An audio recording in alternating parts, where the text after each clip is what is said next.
हर्षद मेहता। एक certain set of people है जो उनको फ्रॉड मानता है, एक और सर्टन सेट ऑफ पीपल है जो इनको हीरो मानता है। आप कहीं भी हो, बट एक चीज तो है कि he was a great investor.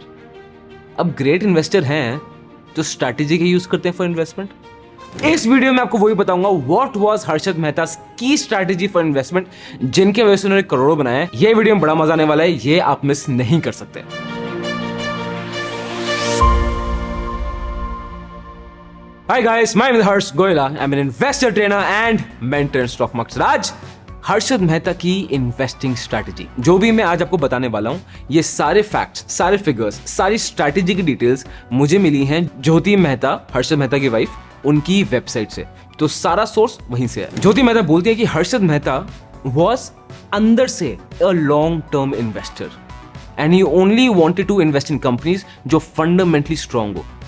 As a matter of fact Jyoti Mehta बोलती है कि हर्षद मेहता ने पूरी एक सीएस की, एमबीएस की, जिनके पास मार्केट्स में अच्छा खासा एक्सपीरियंस है, उन सब की टीम बनाई थी और वो डिसाइड करते थे कौन से अच्छे फंडामेंटली स्टॉक्स होंगे। कहानी में आगे बढ़ने से पहले मैं आपको ये बताता हूँ कि उस समय हमारी कंट्री की सिचुएशन क्या थी और फिर बताऊंगा हर्षद मेहता और उनकी टीम का एनालिसिस क्या। कहानी शुरू होती है 1991 से। ये वो साल है जब हिंदुस्तान कंप्लीट करेंसी क्राइसिस में था। करेंसी क्राइसिस का क्या मतलब होता है? जो गवर्नमेंट का डेट है, जो वर्ल्ड बैंक को करता है, पे नहीं कर पा रहे थे। बैलेंस ऑफ पेमेंट्स पूरा उल्टा हो गया था, जहां पे देश सिर्फ इंपोर्ट ही कर रहा था और एक्सपोर्ट बहुत मिनिमल था। बेसिकली जो भी पाकिस्तान की इकोनॉमी के साथ हो रहा है, जो श्रीलंका की इकोनॉमी के साथ कुछ टाइम पहले हुआ था, वो ही हिंदुस्तान में होने वाला था। और इंडिया के पास सिर्फ कुछ हफ्ते बचे थे और उसके बाद इंडियन गवर्नमेंट को बैंकरप्सी फाइल करनी पड़ जाती है। ज्योति मेहता ने फिर ये बताया कि उनकी रिसर्चर्स ने वो सिचुएशन देख के ये कंक्लूड किया कि India was very badly cornered, उनके पास और कोई ऑप्शन था ही नहीं। वर्ल्ड बैंक से बहुत हैवी प्रेशर था एंड ऑलरेडी हिंदुस्तान अपनी गोल्ड रिजर्व्स को प्लेज कर चुका था। सो उनके एनालिस्ट ने ये एनालाइज किया कि इंडियन गवर्नमेंट के पास और कोई ऑप्शन है ही नहीं but to open the economy. और जैसे ही इकोनॉमी खुलेगी, नए बिजनेस आएंगे, अपॉर्चुनिटीज आएगी, डिमांड क्रिएट होगी, जिसके से स्टॉक प्राइस भी बढ़ेगी और फिक्स्ड इनकम सिक्योरिटीज में भी फायदा होगा। और 1991 में ही गवर्नमेंट ने रुपी को डी वैल्यू करना शुरू कर दिया था सो दैट एक्सपोर्ट इजी हो जाए और बाहर के बिजनेस के लिए India starts becoming a attractive proposition. अब मजे की बात यह है, जब ये हो रहा था ना, 4 महीने तक मार्केट्स को कुछ भी नहीं हुआ, वो उसी कर्व में बैठे हुए थे, कुछ एक्सट्रीम मूवमेंट नहीं हुई। अकॉर्डिंग टू ज्योति मेहता, हर्षद मेहता ने बोला कि वो 4 महीने थे एक dream gate to become rich in the Indian economy. और हर्षद मेहता ने स्टॉक्स कलेक्ट करना और खरीदना शुरू कर दिया। उन्होंने 3 ब्रोकरेज फर्म्स के थ्रू स्टॉक्स खरीदना शुरू किया। सबसे पहला बाय एमएस हर्षद मेहता, उसके बाद एमएस अश्विन मेहता, उसके बाद एमएस जेएच मेहता। उन्होंने स्टॉक्स खरीदना शुरू किया इन अप्रैल 1991 और अप्रैल 1992 तक वो स्टॉक्स इकट्ठे कर पाए। According to the joint parliamentary committee, a total sum of 154 crore के शेयर्स खरीदे गए थे। अब ये इतना बड़ा फिगर है ही नहीं कि स्टॉक्स मैनिपुलेट हो पाए। तो ज्योति मेहता यहाँ वो भी ऐड करते हैं, जो इतनी सारी कमेटीज ने वो डाल रखा था कि हर्षद मेहता स्टॉक्स मैनिपुलेट कर, उन्होंने बहुत स्टॉक्स खरीदे हैं।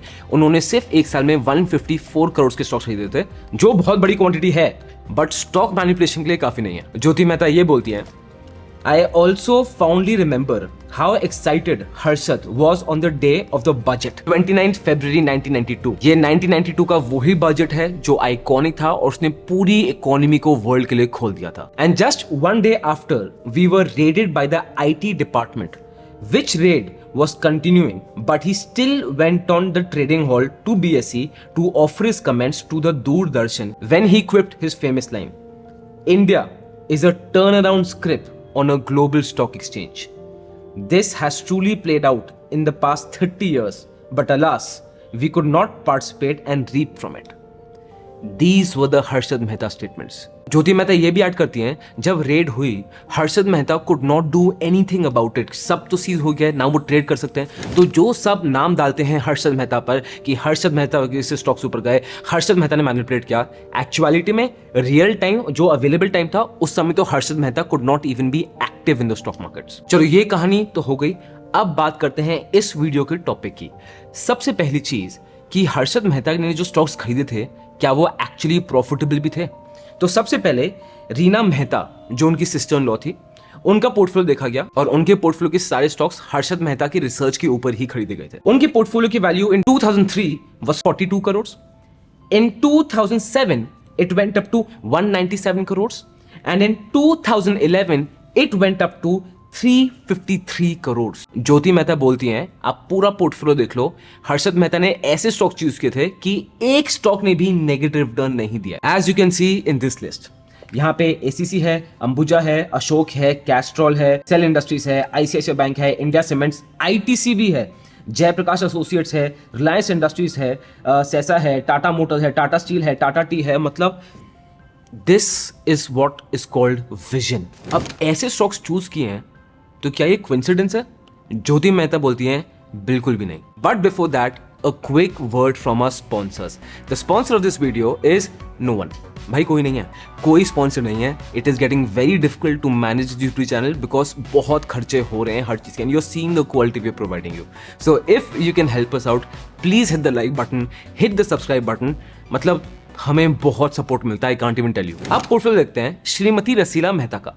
ये हर्षद मेहता की मदर है और इनके सारे स्टॉक्स भी हर्षद मेहता की स्टडी पे ही खरीदे गए थे। आइए सर, इन 2003 इनके पोर्टफोलियो की वैल्यू थी ऑफ 48.17 करोड़। इन 2007 इनके पोर्टफोलियो की वैल्यू हो गई 243.54 करोड़। इन 2011 इनके पोर्टफोलियो की वैल्यू हो गई 413 करोड़। ज्योति मेहता बोलते हैं कि फ्रॉम 31 मार्च 2003 टू 30 जून 2011 रसीला मेहता के पोर्टफोलियो में से सारे स्टॉक्स ऊपर गए, सिर्फ एक नीचे आया, सिर्फ एक। As you can see the stocks and majority of them are absolutely class. ACC, Apollo Tyres, Colgate, Glaxo, Hero Honda, Hindustan Unilever, ICICI Bank, ITC, MRF, LNT. अब सोच रहे हो, हम ये सोचते हैं कि काश 10 साल पहले आईटीसी ले लेते या हिंदुस्तान यूनिलीवर ले लेते या रिलायंस इंडस्ट्री ले लेते, आज किधर होते? सर वो हर्षद मेहता ऑलरेडी कर चुके थे। अब पता करते हैं उनकी क्या थ्योरी थी और क्या स्ट्रैटेजी थी। हर्षद मेहता की स्ट्रैटेजी थी रिप्लेसमेंट कॉस्ट थ्योरी। इसको आसान भाषा में समझते हैं कि एग्जाम्पल क्या समझते हैं। एग्जाम्पल लेता हूं मैं इंडियन आयरन स्टील कॉर्पोरेशन का। अब ये कंपनी की पूरी फैक्ट्री सेटअप हुई थी 5.2 करोड़ में। शेयर प्राइस थी 10 रुपए। विद टाइम शेयर प्राइस 10 रुपए से 36 रुपीज हो गई। तो अगर आप सारे उस कंपनी के फ्लोटिंग शेयर्स खरीद लो तो आपके पास 18 करोड़ के शेयर होंगे एट 36 रुपीज में बात कर रहा हूं। अब हर्षद मेहता की थ्योरी ये बोलती है कि जब आईआईएससी ने अपना प्लांट सेटअप किया था एट 5.2 करोड़, अब वही प्लांट सेटअप करने के लिए आपको सिर्फ 5.2 करोड़ नहीं लगेंगे, आपको बहुत ज्यादा पैसे लगेंगे। वाई? आपकी रियल एस्टेट कॉस्ट बढ़ गई है, मशीनरी कॉस्ट बढ़ गई है, लेबर एक्सपेंसिव हो गया है, हर चीज एक्सपेंसिव हो गई है, basically inflation. So according to Harshad Mehta, जो आईआईएससी ने 5.2 करोड़ की फैक्ट्री सेटअप की थी, उसी फैक्ट्री को अगर उस दिन सेटअप करना पड़ जाए, प्रेजेंट में सेटअप करना पड़ जाए, it will cost you at least 100 crore.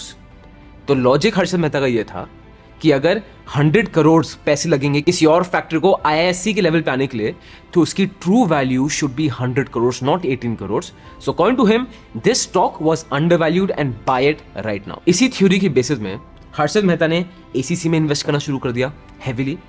Jyoti Mehta ये बोलती हैं कि Harshad Mehta started buying ACC at 300, but effectively सारे स्टॉक्स जो उनको खरीदने थे वो 3000 रुपए तक आ गए थे और यही एसीसी का स्टॉक फिर चला गया 10,000 रुपए पे। ज्योति मेहता ये बोलते हैं कि हर्षद मेहता ने कभी भी किसी को एसीसी खरीदना रेकमेंड नहीं किया, बट अगर किसी ने टिप मान के खरीद भी लिया उसका कभी नुकसान नहीं होता। प्रैक्टिकली देख लें, पिछले 30 सालों में एसीसी ने अच्छा तो परफॉर्म किया ही है, बट हम सिर्फ शेयर प्राइस नहीं देखते इसकी, हमें लिखना पड़ेगा स्टॉक के बोनस आए हैं, स्टॉक का स्प्लिट हुआ है, बेनिफिट ऑफ राइट्स आए हैं, बहुत चीजें हुई हैं, उन सबको आप इफेक्टिव लोगे ना, तो आज एसीसी की cost should be 80,326 rupees per share. But मजे की बात यह है, आज भी बहुत ऐसे लोग हैं जो बोलते हैं हर्षद मेहता की cost replacement theory is absolutely बकवास, ये बस एक डिफरेंट थ्योरी बना दी थी just to increase the stock price. मैंने आपको सब बता दिया है, अब गोयला आप पे छोड़ा है। अब आप मुझे बताओ हर्षद मेहता की was it a good strategy